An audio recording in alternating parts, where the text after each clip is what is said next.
Welcome to Forge College. Today, we are looking at proof of work difficulty adjustment. In our previous lesson, Proof of Work Fundamentals, we saw how miners secure the network. They essentially act as highly caffeinated code breakers, rapidly guessing random combinations to solve a cryptographic puzzle and lock in a block of transactions. But there is a strict rule built into the heart of Nakamoto consensus. A new block must be found, on average, exactly every 10 minutes. Not 2 minutes, not 20, 10. Imagine what happens if thousands of brand new supercomputers suddenly plug into the network.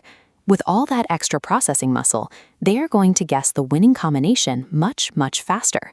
Instead of waiting 10 minutes, blocks would start popping up in 2 minutes, and then mere seconds.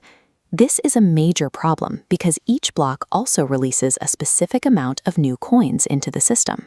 If blocks started appearing every few seconds, the entire supply would be issued way too early, and the network's predictable economic plan would fall apart. To prevent this collapse, the network uses a mathematical threshold called the target. Think of it as the ultimate gatekeeper that decides if a miner's guessed hash is actually valid. Here is the twist.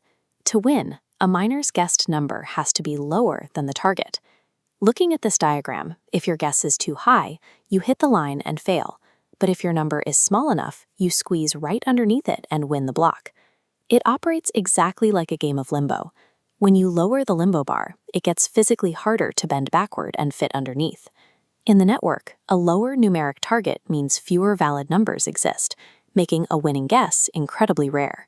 So, as more computing power joins the network and starts finding answers too easily, the system recognizes the influx and pulls that numeric target down, tightening the gap. If those supercomputers unplug and leave, the puzzle suddenly becomes too difficult for the remaining miners. To prevent the network from freezing, the system raises the bar back up, making valid guesses more common again. This inverse relationship takes a static math equation and turns it into a living, dynamic puzzle that actively pushes back against the players based on how strong they are. The network does not move the limbo bar after every single block. That would be chaotic. Instead, it waits for a specific review period known as the retarget interval. During this interval, the network quietly watches and measures exactly how much time it took the miners to produce the last 2016 blocks. The benchmark here is very straightforward. 2016 blocks at 10 minutes per block should take exactly 14 days to complete. To figure out the new target, the protocol runs a simple equation. As we see mapping out here, it takes the actual time it took to mine those blocks and divides it by the ideal 14-day goal. Let's say all those new supercomputers cause the last batch of blocks to be mined in just 7 days. 7 divided by 14 is 0.5. The system multiplies the old target by 0.5. That instantly cuts the limbo bar's height in half, exactly doubling the difficulty. By relying on this simple ratio of actual time versus target time, the system mathematically guarantees that the difficulty scales in exact proportion to the network's true speed. But what happens if a massive global power outage somehow knocks 80% of the miners offline overnight? With barely anyone left to guess combinations, it might take 80 days to mine the next batch of blocks. If the formula ran normally, the ratio would multiply the target by a massive number, making blocks dangerously easy to mine all at once. To prevent that, the protocol has a built-in safety net called clamping. Even in extreme scenarios, the clamping rule strictly limits any single difficulty adjustment to a maximum of 4 times higher or 4 times lower than before. There is also an absolute floor called the proof of work limit. This rule ensures the puzzle never becomes easier than the baseline difficulty hard-coded into the Genesis block.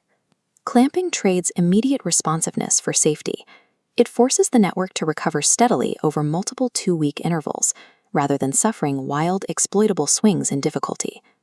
Because the system waits for 2016 blocks to calculate an average and uses clamps to limit extreme jumps, there is a built-in lag.